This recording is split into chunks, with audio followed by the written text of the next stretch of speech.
La Bible révèle que la fin de toute chose est proche et que Dieu appelle tout homme à pouvoir se réjouir de la seconde venue de Jésus-Christ. L'objectif de cette présentation est de vous préparer à être du nombre de ceux qui gardent les commandements de Dieu et le témoignage, la foi de Jésus-Christ.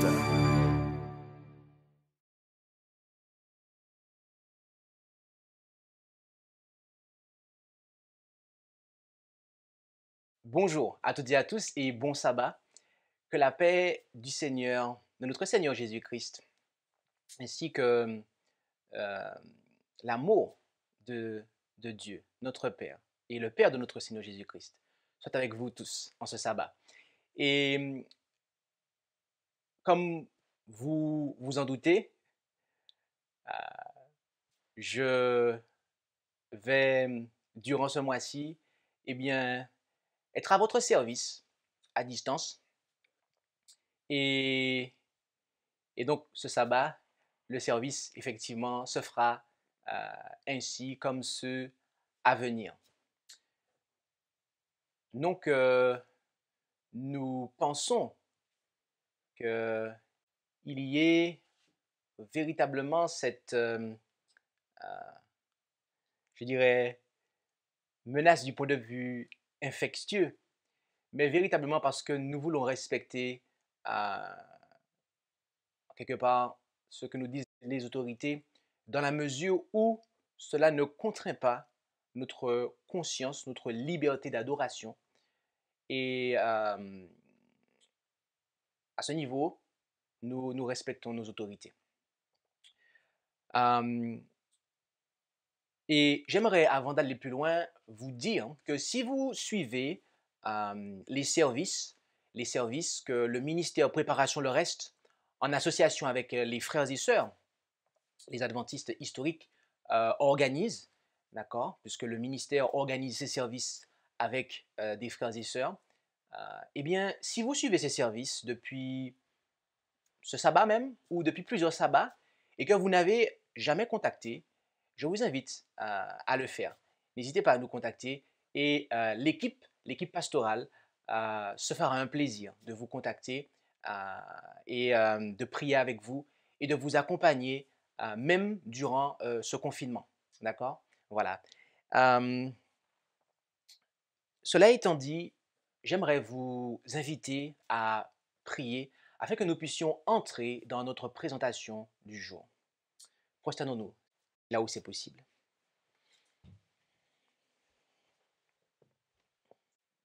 Éternel, notre Dieu, notre Père céleste, nous voulons te remercier de ce que tu sois si bon envers nous.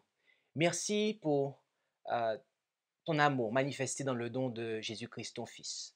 Et nous reconnaissons notre indignité. Et c'est pour cela que nous te demandons le pardon et la purification de nos péchés. Car nous aspirons à recevoir une bénédiction de ta part en cet instant. Veuille pour cela disposer notre esprit, nos cœurs, afin que nous soyons réceptifs. Et veuille toucher, Seigneur, ton serviteur d'une façon toute particulière, afin qu'il soit totalement ton instrument, de manière à annoncer ce message pour ce temps. Bénis, exauce, nous t'en prions, au nom de Jésus. Amen.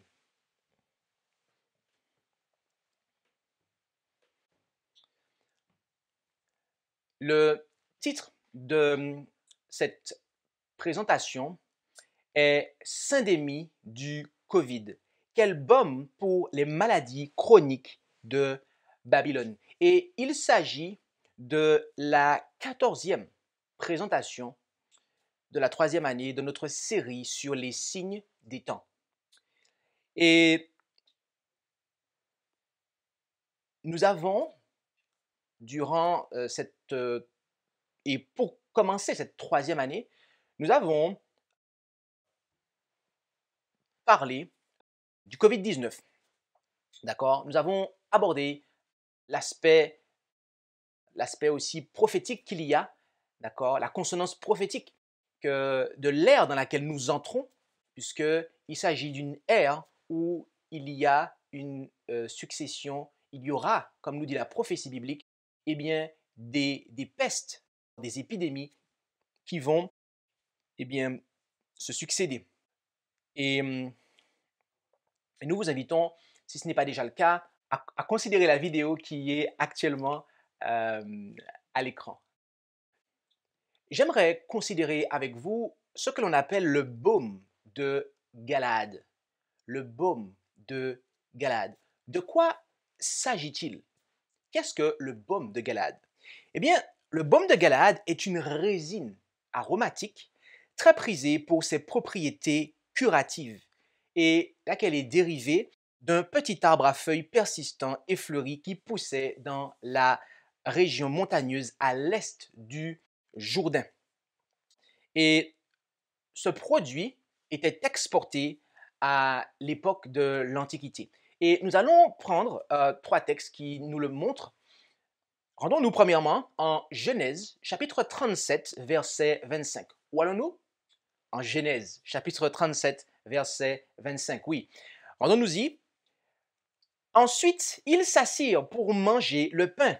Et, levant les yeux, ils regardèrent, et voici une caravane d'Ismaélites qui venait de Galaad. Et leurs chameaux chargés d'aromates, de baume et de myrrhe allaient les porter en Égypte.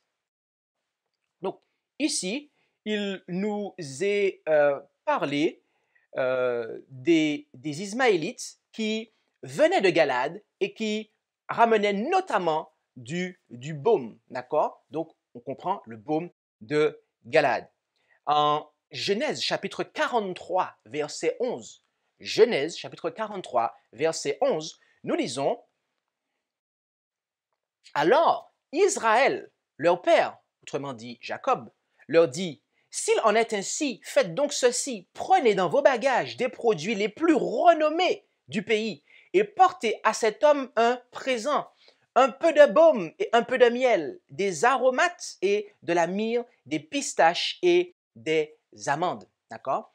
Donc, Jacob, Israël, voulait apporter à celui qui, eh bien, et en fait c'était Joseph, mais il ne le savait pas, eh bien, ce qu'il y avait, les meilleurs produits du pays, dont le baume. D'accord? Donc, deuxième texte.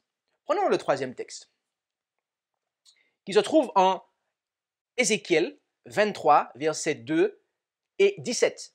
Ézéchiel 23, versets 2 et 17. Ézéchiel 23, versets 2 et 17. Et toi, fils de l'homme, prononce à haute voix une complainte sur Tyr.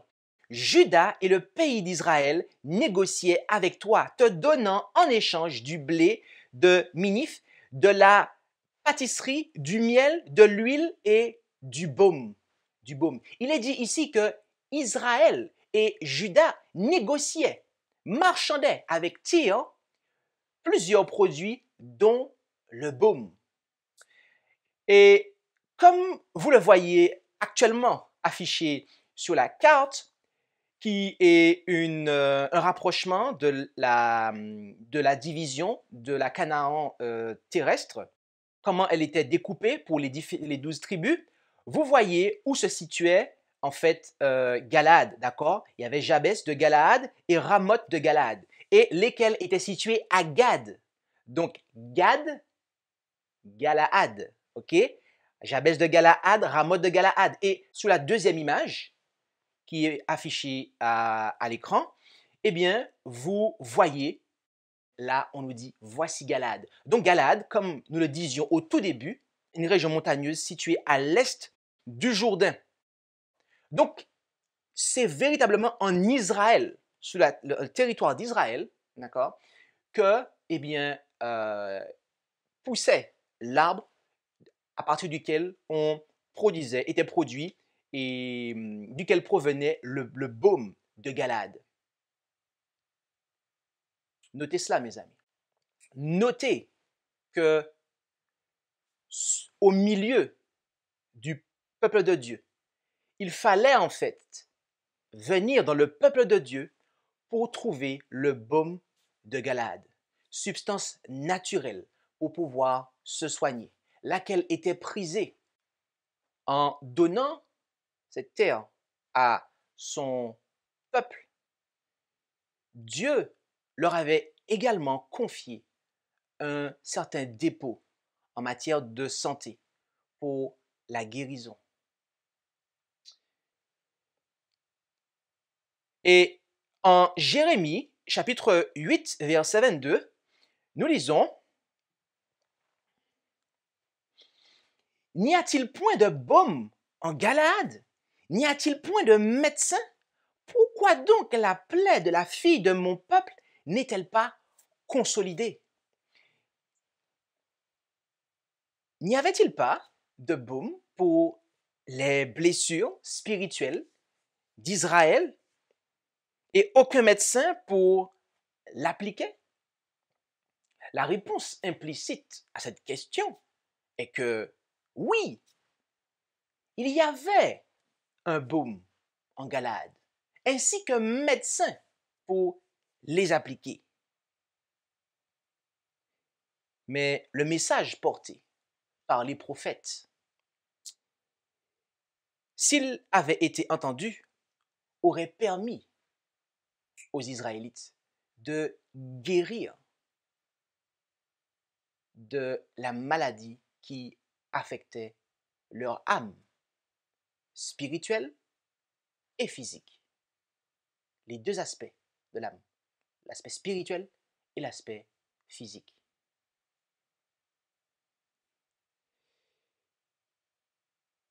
Et en Jérémie 46, verset 11, Dieu demande à l'Égypte qui est un symbole du monde,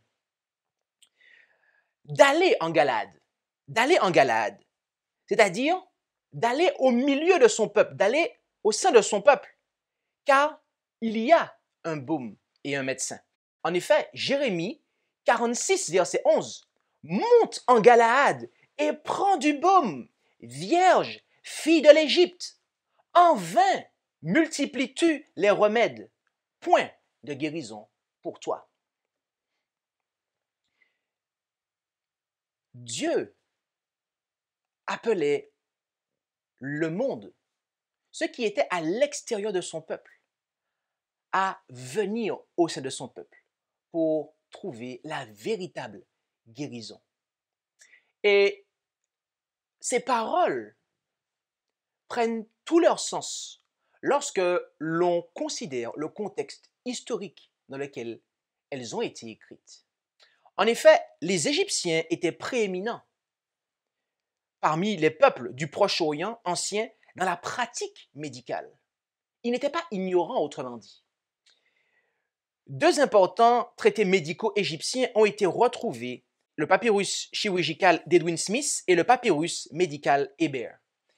Et ils indiquent que les aspects pratiques de la médecine égyptienne étaient à un niveau remarquablement élevé, à une date précoce. Les médecins faisaient preuve de compétence dans le traitement des fractures et comprenaient la valeur du pouls pour déterminer l'état d'un patient. Et ils ont failli découvrir la circulation du sang. Et Hérodote affirme que les empereurs perses, Cyrus et Darius, employaient des médecins égyptiens.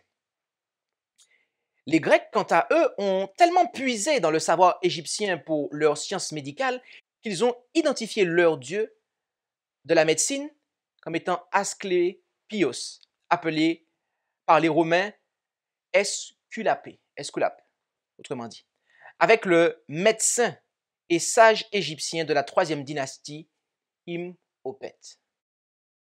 La pensée du prophète, telle que nous la lisons en Jérémie 46, verset 11, eh bien, semble être que bien que l'Égypte puisse produire les plus grands médecins du monde,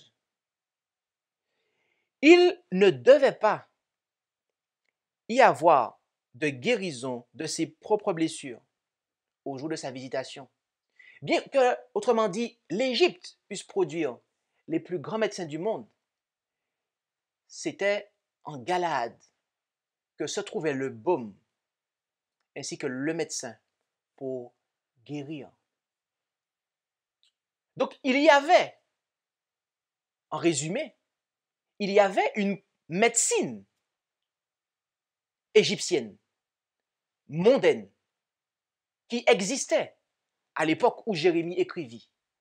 Mais Dieu invita non seulement son peuple, mais également le monde à venir en Galade auprès du médecin pour qu'ils puissent appliquer le baume à leur maladie, à la maladie de l'âme, le péché.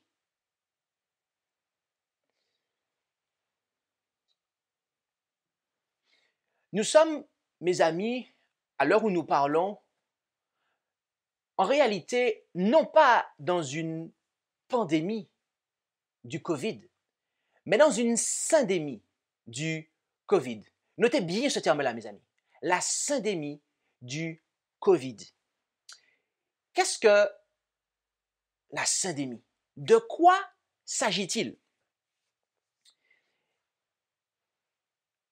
Connaissez-vous ce qu'est un syndic? Oui, un syndic. Eh bien, c'est un mandataire choisi par les copropriétaires d'un immeuble et chargé de l'administrer. On dit un syndic de copropriété. D'accord?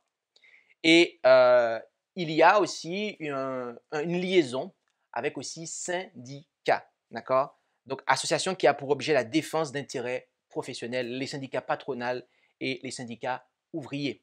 Okay? Donc, cela vous donne déjà une idée, en fait, de ce qu'est la syndémie, mais pas complètement, je suppose. Et c'est pour cela que nous allons aller plus en avant de l'explication de la syndémie. Qu'est-ce qu'une syndémie? Eh bien, syndémie est égal ou est construit à partir de syn et de démi. Okay? Donc, on va découper cela.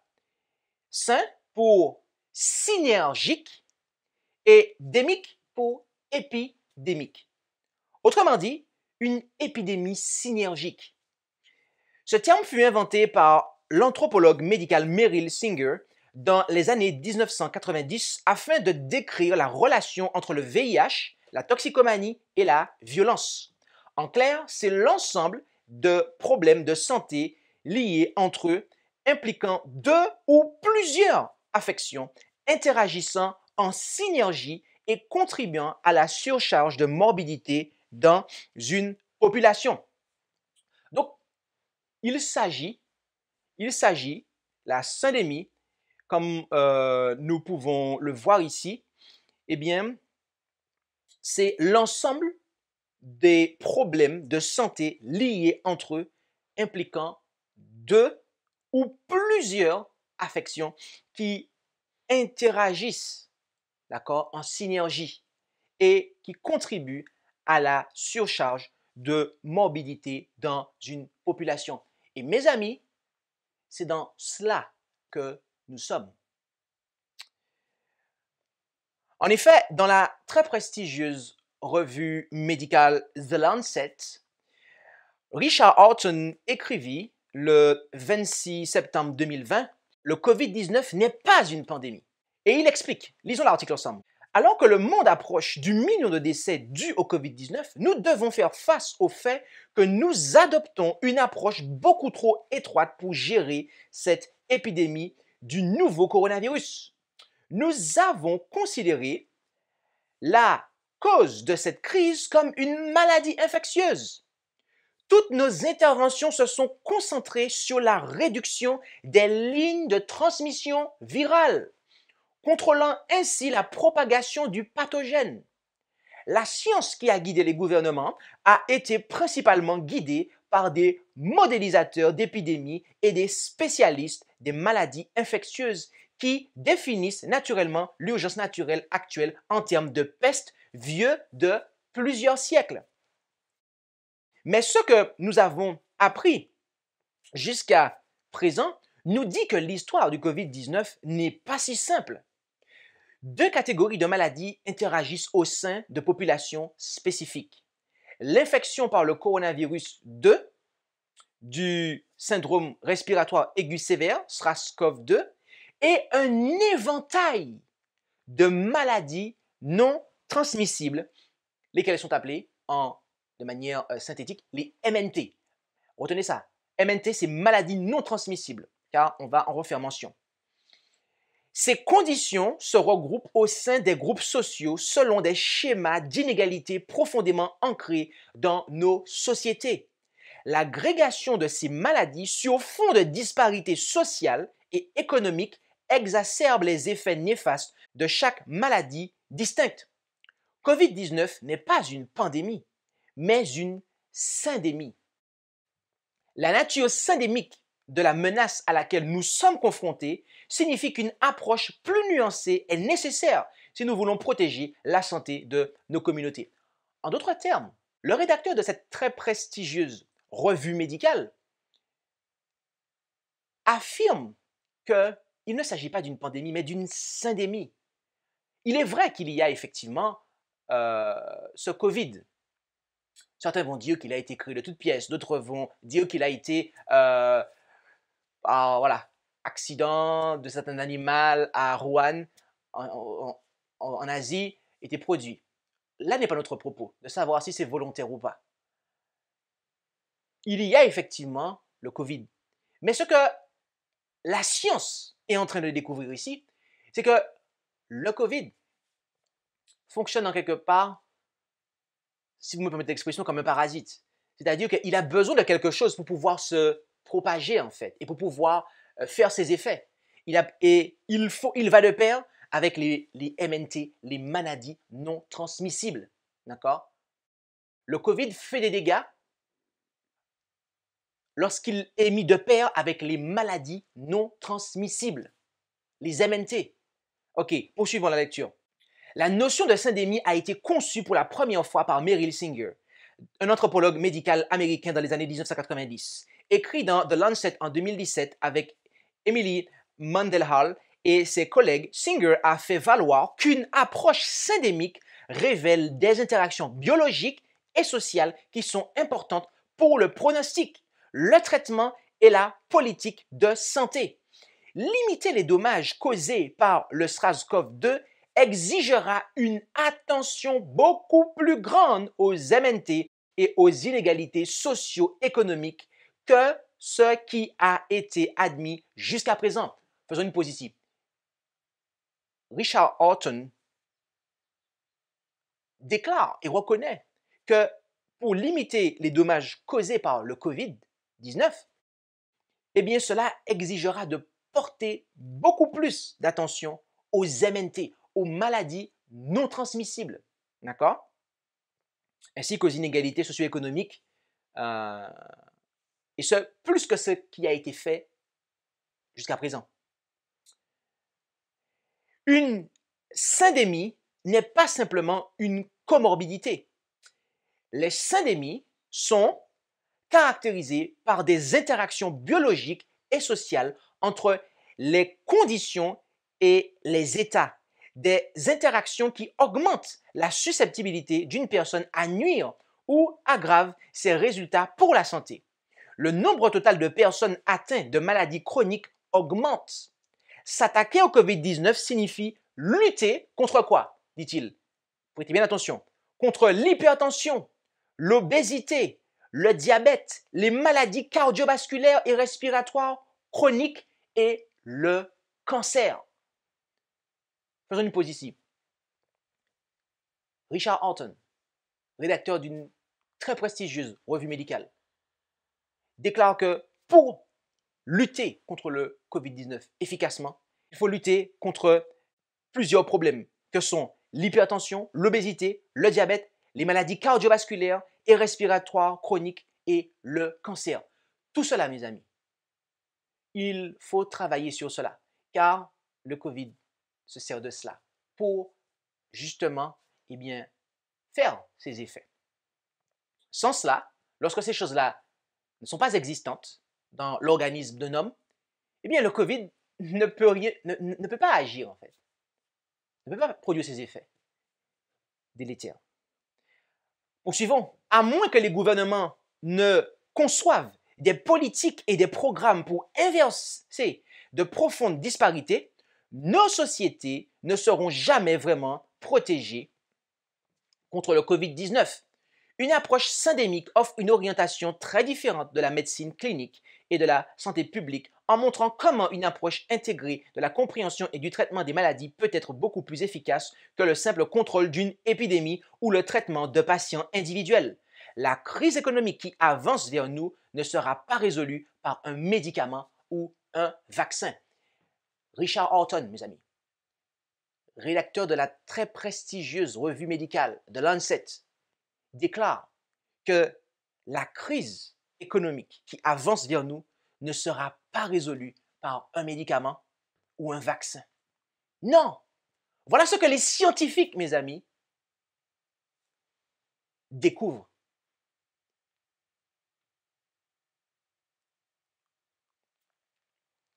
Voilà ce qu'ils préconisent aux autorités, au gouvernement de mettre en place.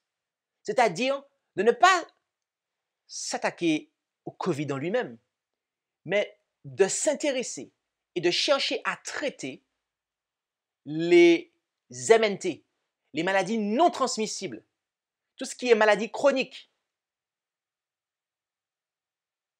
de manière à stopper le Covid. Donc, arrivé à ce stade-là, j'imagine que vous commencez à comprendre ce que cela signifie. Avec tout le respect que nous devons à nos autorités, le confinement général, en fait, n'a plus de sens. Que l'on ne se méprenne pas à ce que je dis. Je ne suis pas en train d'appeler à ne pas respecter les autorités de notre cher pays. Non. Mais simplement d'essayer de montrer, mes amis, que c'est la mauvaise technique qui a été employée.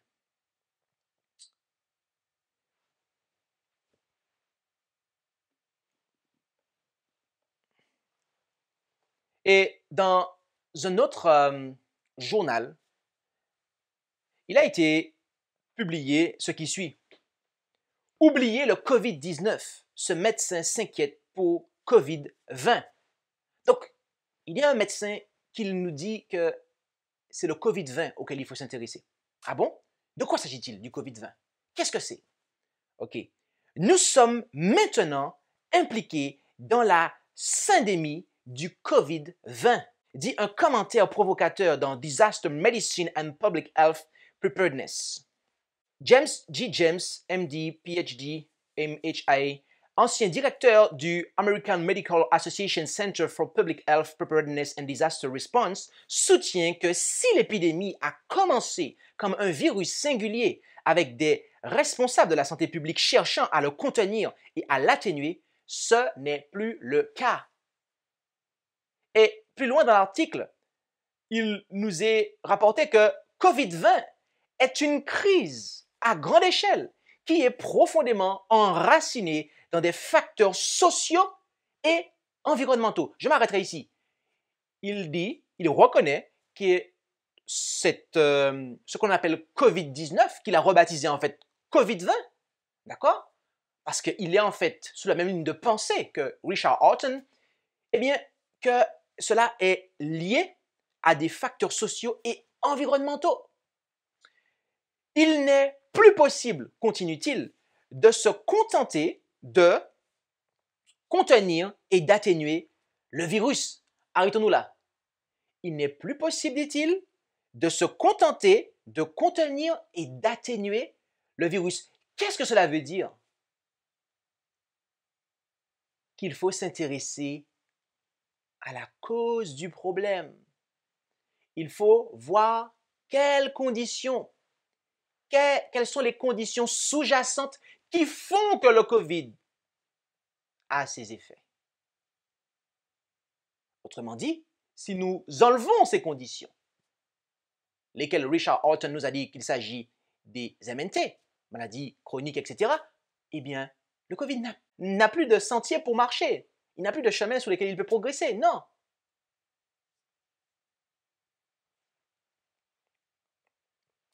Et il est peu probable qu'un vaccin puissant, poursuit-il, soit fourni à une grande partie de la population mondiale. Voilà ce que un scientifique, mes amis, de renom déclare.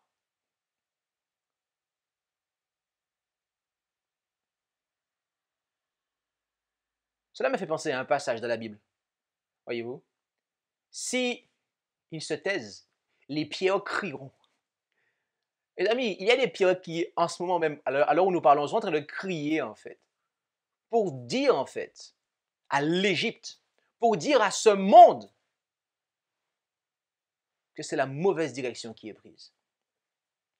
Et là encore, je tiens à préciser que nous ne sommes pas ici en train d'appeler à défier nos autorités.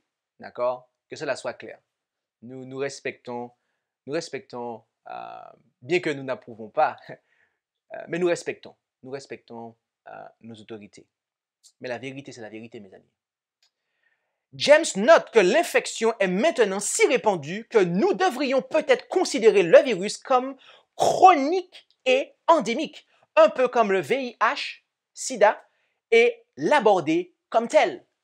D'accord? Donc, il a cette approche qui est de considérer en fait le COVID actuel comme étant en fait, eh bien, chronique et endémique.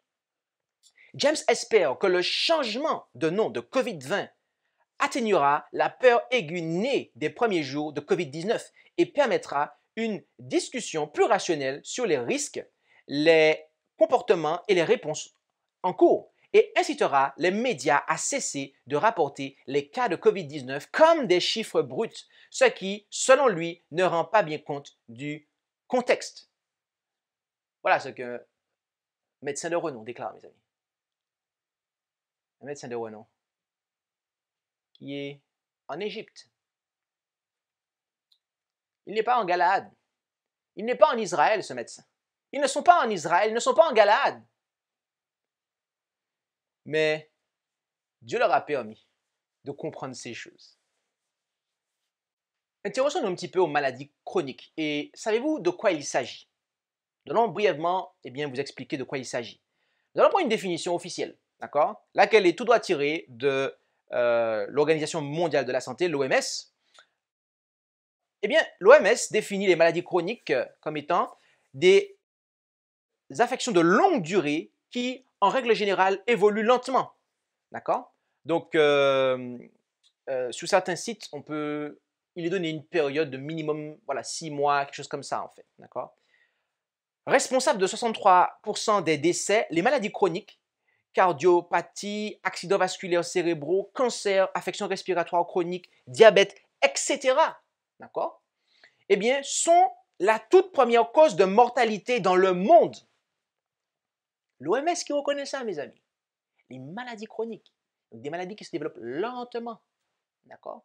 Et qui sont liées, en fait, à notre style de vie, eh bien, sont la première cause de mortalité dans le monde.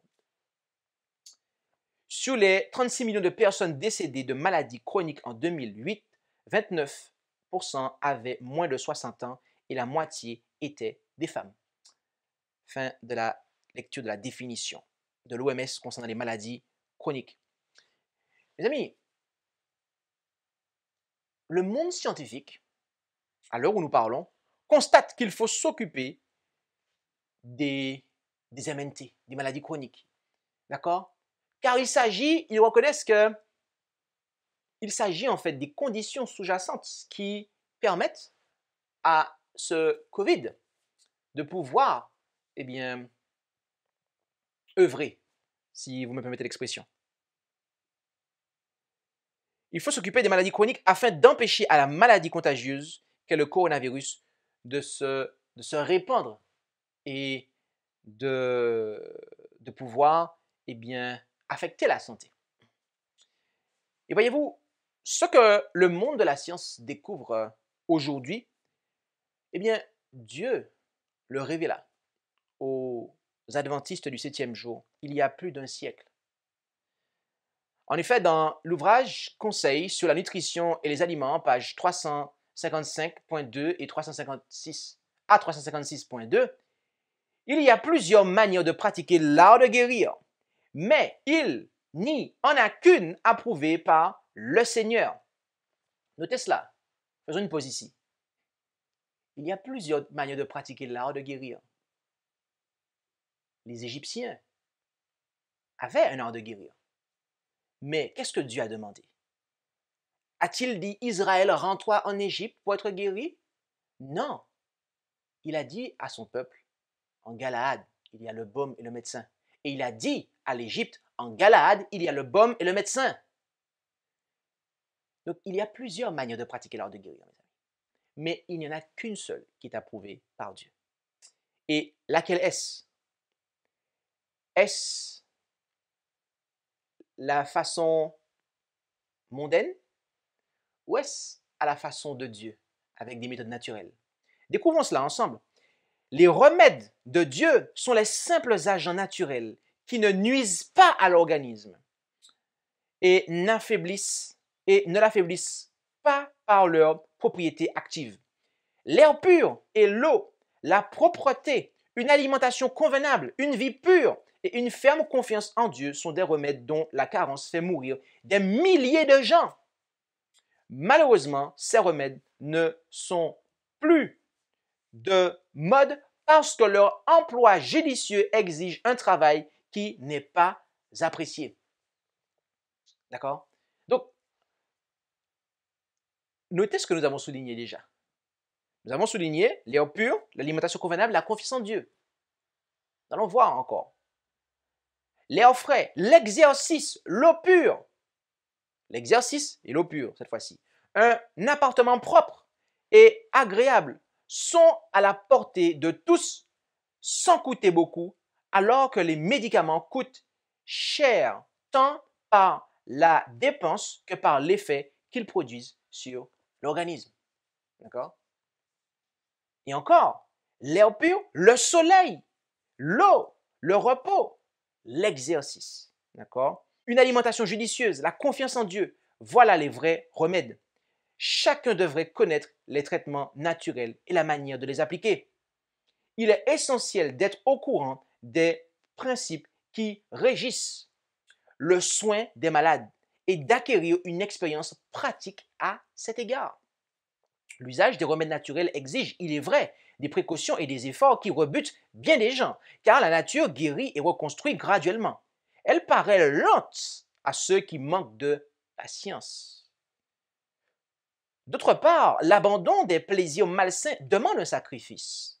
Mais si l'on persévère, on découvre bien vite qu'en cessant de la contrecarrer, la nature accomplit son œuvre avec sagesse. Et en obéissant à ses lois, on est récompensé par un retour à la santé du corps et de l'esprit. Et pour terminer, les médecins conseillent souvent à leurs malades de faire des voyages à l'étranger, de se rendre à des stations thermales ou de traverser l'océan en vue de recouvrer la santé. Alors que dans 9 cas sur 10, en s'alimentant avec sobriété, en faisant de l'exercice physique dans de bonnes dispositions d'esprit, ils guériraient tout en économisant beaucoup de temps et d'argent.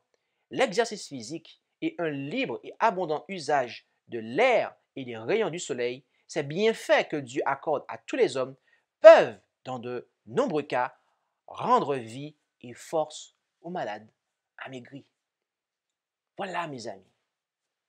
Voilà le baume que Dieu a placé en Galaad.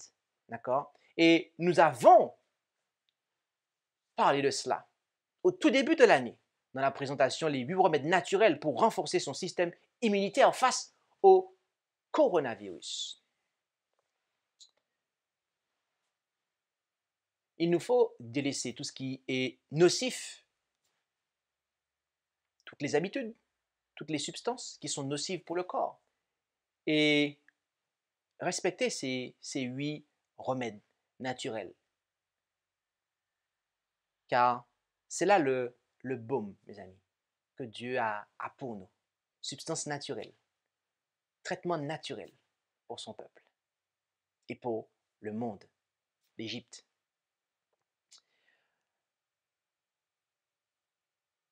De Chroniques 7, versets 13 et 14, que vous connaissez certainement, que nous avons considéré abondamment au début de l'année. De Chroniques 7, versets 13 et 14, il est dit « Si je ferme les cieux et qu'il n'y ait point de pluie, et si je commande aux sauterelles de consumer le pays, Et si j'envoie la peste parmi mon peuple, et que mon peuple sur lequel mon nom est invoqué s'humilie, prie et cherche ma face, et qu'il se détourne de ses mauvaises voies, alors je l'exaucerai des cieux, je pardonnerai ses péchés et je guérirai son pays. Qu'est-ce que Dieu déclara à son peuple lorsque la peste arrive? Lorsque la maladie contagieuse arrive? Eh bien, il dit que si il s'humilie, prie et cherche sa face et se détourne de ses mauvaises voies, de ses mauvaises pratiques. Et cela s'applique, mes amis, en matière sanitaire, alimentaire, des habitudes que nous avons, d'accord? De trop manger, par exemple, ou de manger des mauvaises choses, de boire les mauvaises choses, d'avoir de mauvaises pratiques. En clair, de ne pas appliquer le baume de Galade, traitement naturel, de ne pas s'approprier les 8 principes, les 8 remèdes naturels que Dieu a donnés à son peuple. Eh bien, on va alors être la proie des maladies contagieuses, mes amis. Et voyez-vous, le refus du baume, est caractéristique de la condition de Babylone. En effet, lisons cela en Jérémie 51, versets 6 à 9. Jérémie 51, versets 6 à 9, où il est dit « Fuyez loin de Babylone, et que chacun sauve sa vie, de peur que vous ne périssiez dans son iniquité, car c'est le temps de la vengeance de l'Éternel. Il lui rende ce qu'elle a mérité. Babylone était dans la main de l'Éternel une coupe d'or qui enivrait toute la terre. Les nations ont bu de son vin. C'est pourquoi les nations sont devenues folles. En un instant, Babylone est tombée. Elle s'est brisée. Gémissez sur elle. Prenez du baume pour sa douleur. Peut-être guérira-t-elle. Nous avons traité Babylone et elle n'est pas guérie. Laissez-la et allons-nous-en, chacun dans son pays, car son jugement atteint aux cieux et s'élève jusqu'aux nues. La Babylone littérale était tombée. Dieu a déclaré qu'elle était tombée et a demandé à son peuple de s'en aller.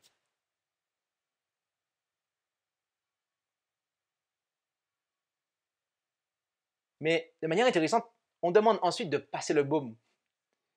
Mais le baume ne peut rien faire, mes amis, si vous le refusez. Il ne pourra rien faire s'il n'y a pas une harmonie avec le Seigneur. Car en réalité,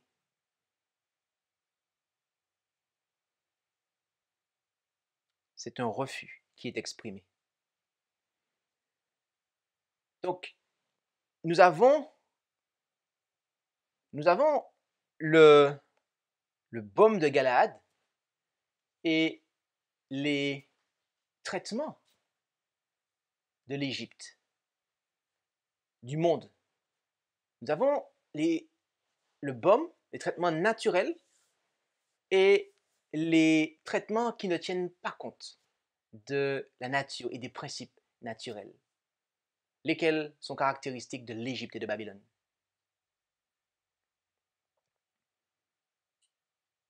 Comment ça, pasteur? Tu nous dis que cela est caractéristique de Babylone, alors que le texte ne le dit pas. Le texte ne le dit pas ici. Le texte dit qu'elle a refusé le baume. Oui, ma soeur, mon frère. Mais Apocalypse 18 nous dit que la Babylone spirituelle, eh bien, a refusé le baume de Galade pour un autre traitement. En effet, rendons-nous en Apocalypse 18, versets 2, 3, 4, ainsi que le verset 23. Apocalypse 18, versets 2, 3, 4, ainsi que le verset 23. Et il cria avec force et à grande voix et dit, elle est tombée, Babylone la grande, et elle est devenue la demeure des démons et le repère de tout esprit immonde et le repère de tout oiseau immonde et horrible. Car toutes les nations ont bu du vin de la fureur de sa fornication, et les rois de la terre se sont prostitués avec elle, et les marchands de la terre se sont enrichis de l'abondance de son luxe. Puis j'entendis une autre voix du ciel qui disait, sortez du milieu d'elle, mon peuple, de peur que, participant à ses péchés, vous n'ayez aussi part à ses plaies. Verset 23 maintenant. La lumière de la lampe, toujours, on parle toujours de Babylone ici, au verset 23. La lumière de la lampe n'y luira plus, et l'on n'y entendra plus la voix de l'époux et de l'épouse, parce que tes marchands étaient les grands de la terre, parce que toutes les nations ont été séduites par tes enchantements. Notez ici que nous avons un texte qui fait écho en fait à ce que nous avons lu en Jérémie 51. Jérémie 51 s'applique à la Babylone littérale, tandis que Apocalypse 18 s'applique à la Babylone spirituelle. Et au verset 23, on nous dit que les marchands de Babylone, ils n'avaient pas dans leurs marchandises le baume de Galaad, contrairement aux Ismaélites, mais ils avaient les enchantements. Ils étaient sous l'effet des enchantements de Babylone. De quoi s'agit-il? Le terme enchantement provient de pharmakia, du terme grec pharmakia. Et pharmakia, comme vous pouvez probablement l'entendre et le comprendre, eh bien, vient et signifie médicament, pharmacie, c'est-à-dire par extension, magie, littéralement ou figurativement parlant, sorcellerie. D'accord? Donc, le mot pharmacie provient de pharmakia. Il provient de pharmakia. Et pharmakia lui-même provient de pharmacus. Okay? Pharmacus qui signifie une drogue, c'est-à-dire une potion ensorcelante. Un pharmacien ou un empoisonneur, c'est-à-dire par extension un magicien, un sorcier. Alors, je tiens ici à apporter une clarification, car ce que certains d'entre vous sont en train de découvrir à présent, eh bien, peut paraître assez renversant. Cela a de quoi nous renverser. Mais je tiens à juste clarifier quelque chose. Nous n'essayons pas de vous faire comprendre que tout ce qui est dans une pharmacie est mauvais. À l'heure actuelle où je parle, en 2020. D'accord? Aujourd'hui, les pharmacies vendent des produits, des huiles essentielles, des produits naturels. D'accord? Mais simplement, l'origine de ces entités, eh bien, est celle-ci. Et bien qu'elles vendent des produits naturels, elles vendent aussi des produits qui ne peuvent pas être considérés comme étant le baume de Galaad. D'accord? Et Babylone, mes amis, Babylone, spirituelle, eh bien, elle perd les gens en les privant du baume de Galaad. Elle perd les gens en les privant de Galaad et en les ensorcelant avec des traitements qui ne sont pas des traitements naturels.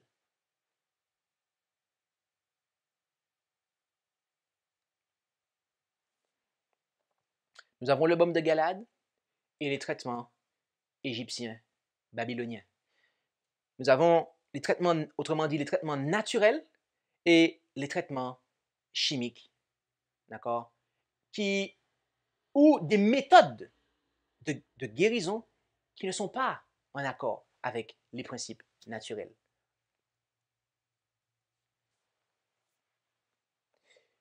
Vous savez, en dépit de ces lumières, beaucoup d'adventistes ont délaissé le baume de Galade pour les traitements de l'Égypte et de Babylone.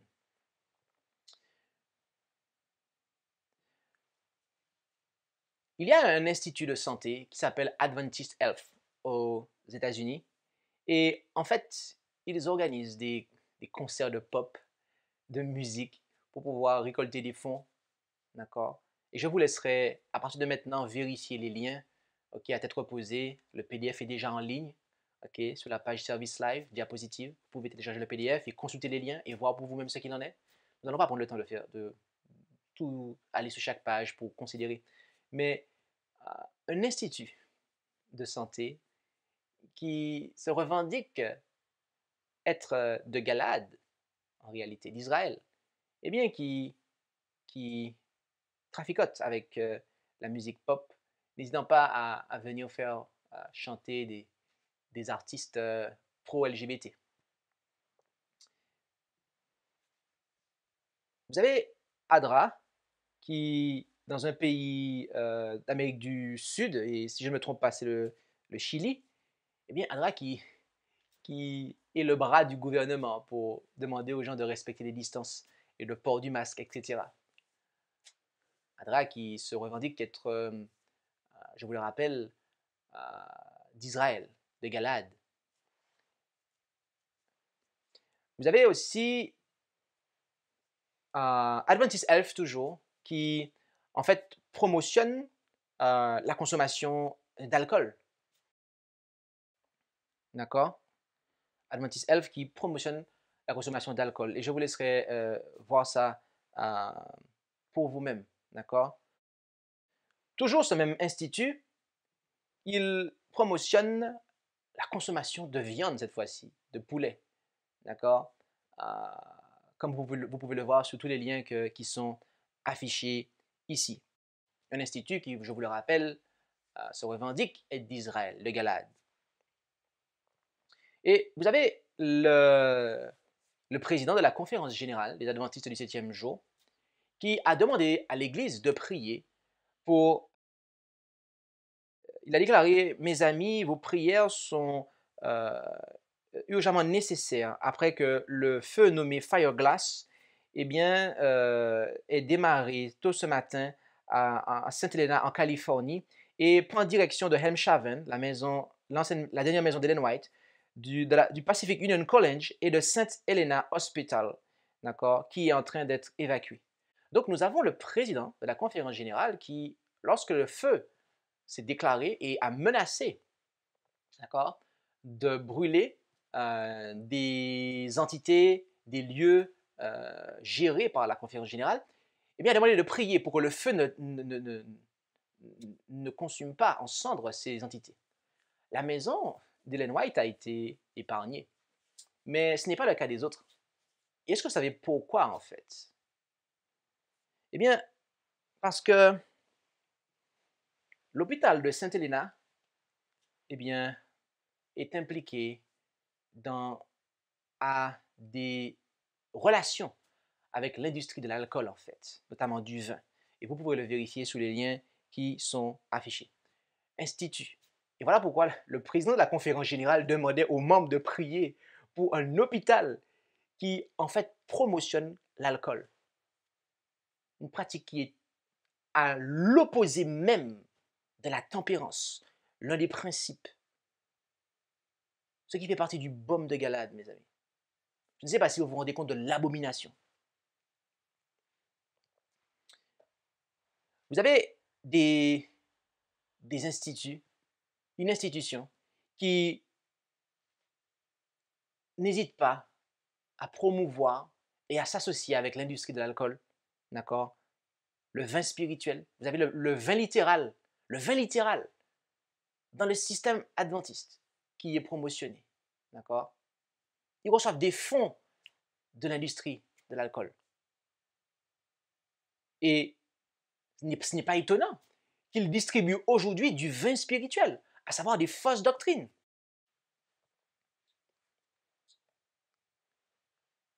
Alors qu'il y a en Galade un baume et un médecin. Et voyez-vous, aujourd'hui encore, bien que un certain nombre et un grand nombre d'adventistes ne,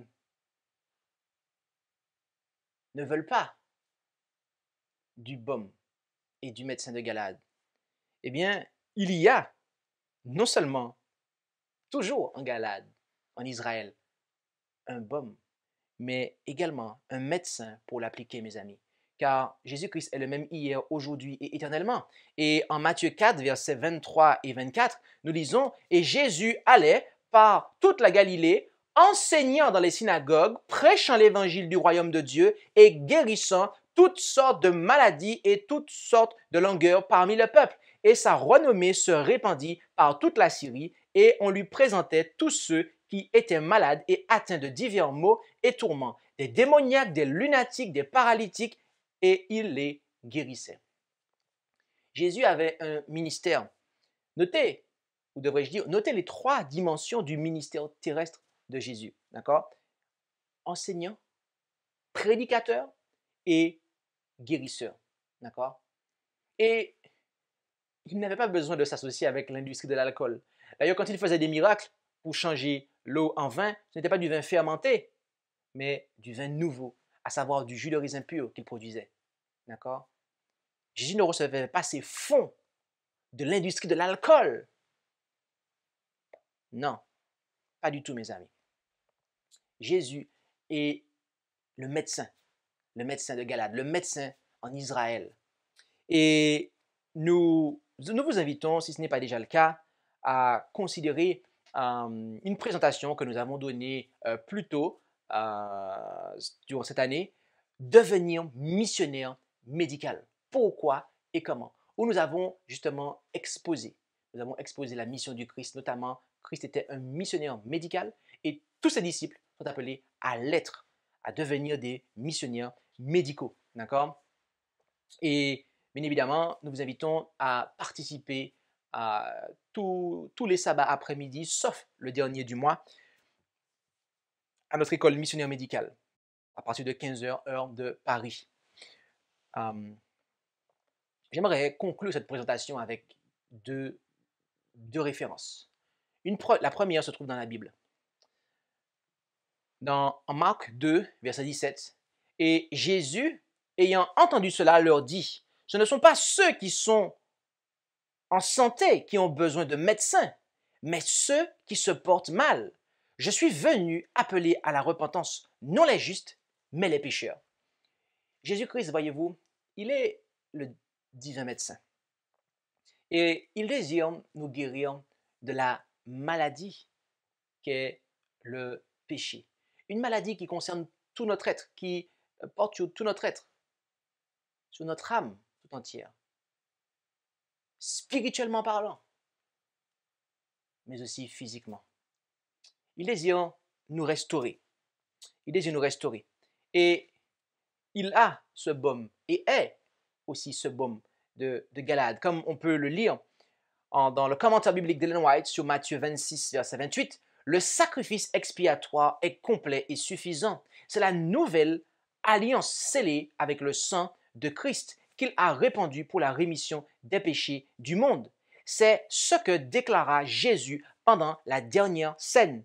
Dans cette coupe, il y a pour ceux qui la boivent avec foi une efficacité pacificatrice et purificatrice de l'âme.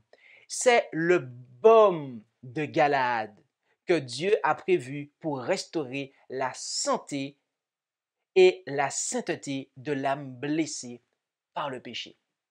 Oh oui, mes amis, il y a en Israël, il y a en Galade un baume. Il y a en Galade un baume. Et il y a un médecin pour appliquer ce baume sur chacune de nos âmes, lesquelles sont précieuses aux yeux de Dieu. C'est pour cela, mes amis, que Dieu nous invite à sortir de Babylone, à sortir de l'Égypte et à venir en Israël pour recevoir de la part de Jésus ce baume, lequel guérira non seulement notre âme du péché et de ses effets sur notre spiritualité, mais aussi sur notre corps, dans notre santé. combien d'entre vous en ce matin, ou vous qui regarderez cet enregistrement, combien d'entre vous avez ce désir de venir au divin médecin afin qu'il puisse appliquer sur vos âmes le baume? Si c'est votre cas, prions ensemble.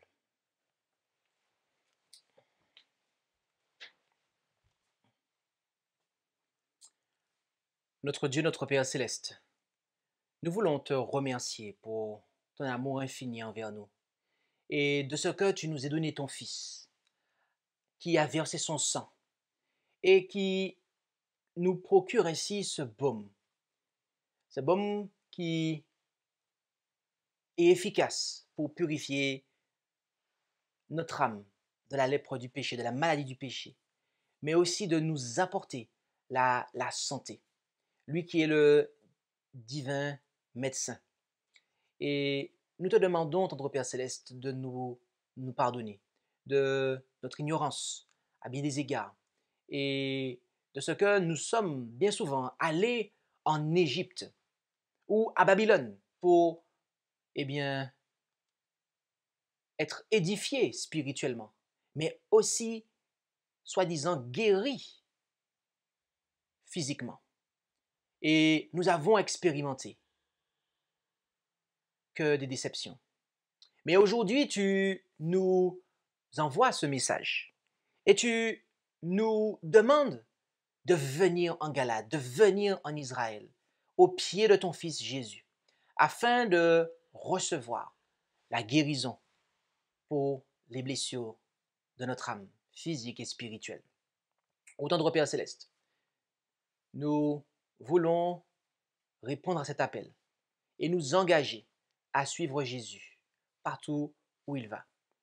Et nous savons que si nous marchons dans tes voies, nous serons préservés du péché. Nous serons préservés de tout ce qui vient affecter notre spiritualité, mais aussi de ce qui vient affecter notre santé. Alors, veuille